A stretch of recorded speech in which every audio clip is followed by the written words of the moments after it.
gli oncologici e le B, oggi tramite un protocollo che abbiamo fatto interno cerchiamo di soddisfarle assolutamente nei tempi. Possono variare 5-6 giorni.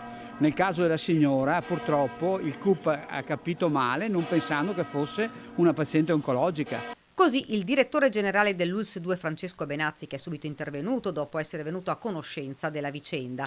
Marilena Rosada ha combattuto contro una malattia che fa paura, il linfoma. Da qualche tempo lei è tornata a stare male. Il medico le ha prescritto un attacco per verificare che i nuovi sintomi che si sono ripresentati non siano quelli di una recidiva.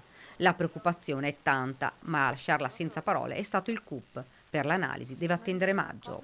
Appena saputo che la paziente era oncologica hanno parlato ovviamente con la radiologia e il dottor Morana l'ha fissata adesso nei tempi corretti, per cui ci scusiamo del disguido, ma anche altre volte alla signora avevamo dato l'età con gli esami che doveva fare e nei tempi previsti.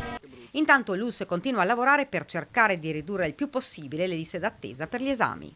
Stiamo lavorando ovviamente su due fronti perché come sapete ci mancano gli specialisti, non è che li troviamo facilmente, stiamo lavorando su due fronti, il primo è quello dell'appropriatezza prescrittiva che riteniamo che sia fondamentale per ovviamente alleggerire le richieste perché chi non ha bisogno, chi potrebbe trovare soluzioni diverse le trovi col medico di famiglia, con i nostri specialisti e poi creando ovviamente un canale interno dove la presa in carico di pazienti già seguiti dai nostri medici verrà fatta immediatamente senza bisogno che il medico, che la persona passi dal proprio medico.